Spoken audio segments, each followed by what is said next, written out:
This is Radio TV IBS Liberty World Service. You are listening to Liberty and Peace Now Human Rights Reporters. My name is Andreas Klamm-Sabaot. Next issues on this program, Wikileaks and Mr. Julian Assange. After Wikileaks and Mr. Julian Assange has released confidential military information on the war in Afghanistan and in Iraq, Wikileaks and Julian Assange got angrily attacked by many different kind of groups and even journalist organizations. Last Friday, an international group of 152 journalists from around the world from 40 different nations has published a journalist's statement and petition to support Wikileaks and Julian Assange. Wikileaks and Mr. Julian Assange are subject to a quite controversial discussion related to free speech and the freedom of the press. On the phone from the United States of America and New York City, I'd like to welcome Lucy Commissar, a prominent journalist, author of books, which is also publisher of the CommissarScoop.com. Lucy Commissar is a member of the Council on Foreign Relations and used to be a member of the board of Pan American Center, the famous writers' organization. Lucy Commissar, welcome on Radio TV IBS Liberty and Liberty and Peace Now. Thank you very much. You are an American journalist, author and publisher. How do you think about the release of confidential military reports on the war in Afghanistan and the war in Iraq on Wikileaks? Much of what investigative journalists do is based on documentation that their governments call confidential or secret and want to keep secret, mostly because they tell the public things that governments do not want them to know. Very often it has to do with them making policies and taking actions which are failures, are ineffective, are not in the interest of the public, either the publics of the countries that are involved or the American public. So I think it is important for journalists, if they can get these documents, to use them to tell their citizens the truth. We have to thank a group such as Wikileaks and the people who run it for setting up a system that moves this information into the public domain. As you are an American citizen, journalist and reporter, do you love your country? Well, there's a slogan that says, patriotism is the last refuge of scoundrels. I think I love justice, and I love the idea that people in the U.S. and around the world have decent lives, decent standards of living. You know what country really means. I think that nationalism has been extremely destructive in our time and in past times. So I don't like to think of loving country in the sense of a flag, because the people who say that usually are the ones who don't much like or care for the citizens of those countries. That's what the country really is, the people in it. The United States of America used to be known for its important role as defender of democracy, free speech, liberty, peace, justice, and the freedom of the press. Many people in this world do fear that America could lose its important role as defender for democracy and liberty. Are you able to understand and share these concerns of many people around the world? We've always had a problem in the U.S. with the struggle between those who defend free speech and those who attack it. Look at the McCarthy period in the 50s. People went to jail because of defending the right to think and say and write what they wanted to. And it's not surprising that every once in a while we get that instinct, that pressure coming back. And those of us who would have fought McCarthy, if we had been old enough at that time, we have to stand up and do it now. I think what the U.S. says is not always the same as what it does. Compared to many countries, even now it has a very good position on these issues, but it's always a struggle to make the government of the country live up to what it says on its 4th of July National Day speeches. How do you think about Wikileaks? Was Wikileaks helpful for your reports and works? Wikileaks I haven't been writing about the war. I've been writing about financial corruption and tax evasion, use of the offshore system, and Wikileaks has presented materials that are useful, and I've also dealt with some of the people who have supplied information to Wikileaks, and I've published some stories based on that, largely several stories about Julius Baer and how some of its subsidiaries were cheating on taxes by using fake companies in the Caymans. You are one of the people which do stand to support Wikileaks and Mr. Julian Assange in a situation which could be called or described also as extraordinary times. Why do you believe it is important to support Wikileaks and Mr. Julian Assange now? Well, with this problem of Iraq and Afghanistan, it is a huge problem. Of course, it's a problem of America's making. In many respects, it was the U.S. that overthrew Mossadegh in Iran. It was the U.S. that used the battle in Afghanistan as a proxy war against the Russians. So we created our own problems, and we are moving down the path, if we're not already there, to another Vietnam. There's no way that we're going to win. We're just making things worse in those places. It's costing a huge amount of money and causing a great deal of suffering. So compared to many other problems going on around the world, this is not the only one, but it is certainly a very, very important one. And I think that the country cannot be allowed to, the leaders of the country cannot be allowed to get away with starting and promoting these kinds of wars, which are based on fraudulent information. When people do not know what is really going on, we have to stop it. You have told us already that people do suffer because of these wars. How do you deal with the traumatized soldiers, the military personnel, the soldiers? Well, I mean, they are, of course, there's another old term it's called cannon fodder. That soldiers are cannon fodder. You know, you put them in the cannon and shoot them out, and oh well, they die along the way. Of course, those people need to be helped. Terrible things have happened to them. They're often psychologically a mess. They go home and then destroy themselves and their families and people around them. Literally, the murders are committed, or they get thrown into alcoholism and drug addiction and other kinds of despair. Of course, they need to be helped, and of course, at the end, they're not helped. They're just thrown away. It's been shown that veterans coming back to the U.S. have not been getting the proper care, but this is not a surprise. They are just, as I said, they are just used as cannon fodder. As you perhaps know, I'm a member of a group called Human Rights Leaders for Obama. I do believe that President Obama is a precious and open-minded leader, and the President of the United States of America supports the open government. President Obama emphasized support for the open government at the UN recently, so far as I remember it was in October. Do you believe a precious and open-minded leader should be able to deal in a right manner with criticism and publication of confidential information of the journalist Mr. Julian Assange and Wikileaks? For example, during a public debate with Julian Assange, would this perhaps help to understand the reasons which are important to publish even confidential information?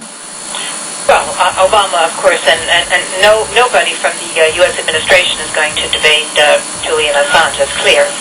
And I think that as head of the military, Obama is in a situation where he must support largely what his military leaders want him to do. He has been in a situation where he's fired at least one very high-level person. I mean, he hasn't done everything, but he's done, it seems to me, a good deal of what the military wants. So he's in a situation where he cannot say, oh, well, we're really so glad that this was published. On the other hand, he doesn't have to go around making Assange into a criminal, and who knows what the CIA is doing if they're on his tracks, because well, it's part of the whole tradition of a whistleblower, which is that you make public documents which show the the improper actions of your government. All of these documents that whistleblowers have, if they're about governments, are kept secret because the governments don't want to show that they are guilty of some malfeasance or at least stupidity in many cases. I think in case of these papers, it's a combination of real stupidity, blindness, not understanding what's going on in these countries really, and they want to protect themselves. But it's really a question now of whether or not both citizens and others support WikiLeaks in doing this and turn the question around, because when these papers came out, the question should be, this is a real mess. This is a disaster. We have to get out of there. And Obama, by the way, has said that he wants to get out of there and gave some timetable dates. But instead of talking about the real issue, they start talking about, they want to shoot the messenger instead of looking at the message. But this is traditional. You shoot the messenger. They really have to look at the message, and the question is, can Obama turn this around and use it? He says he wants to get out, and he is fighting both the right wing and the Republicans, conservatives in the Democratic Party, and his own military. He could use this information to say, even quietly to his own military, look, this shows it is a disaster, and I'm going to be another Lyndon Johnson stuck in Vietnam. Vietnam basically destroyed the Johnson domestic program, and it will do the same for Obama. And he could use this. We don't really know what he's doing now. But a solution, it does not include going after WikiLeaks. Because, again, that is just shooting the messenger. And Obama, with all of these things that are happening, he's going to find himself a one-term president. Julian Assange is seeking asylum in Switzerland, he told a Swiss television station last week. Should Mr. Julian Assange receive asylum, do you believe his life, health and safety could be in danger? Well, the CIA does have a habit of kidnapping people. I'm not sure if they would go so far as to assassinate him, or I don't know about his health. I'd be rather surprised, actually, if the Swiss gave him asylum. I don't think that they would see any advantage in it. They're in the process of dueling with the Americans over the issue of bank secrecy. So I don't. Maybe they would make a deal with the Americans, saying, "Look, he wants asylum, and you do this for us, and we won't give it to him." I would really be surprised if that happened. According to the conduct of journalists, respect for the truth and for the right to the public to truth is the first duty of a journalist. And pursuance of this duty, the journalist shall at all times defend the principles of freedom in the honest collection and publication of news and of the right of fair command and criticism. What, according to your opinion, is more important, to keep secrecy over confidential military information or to respect for the truth of the right to the truth and information? I think that one has to be careful to vet the information so that it does not cause harm. But I don't think any of these very low-level documents, remember, we are not talking about high-level plans that were suddenly given away.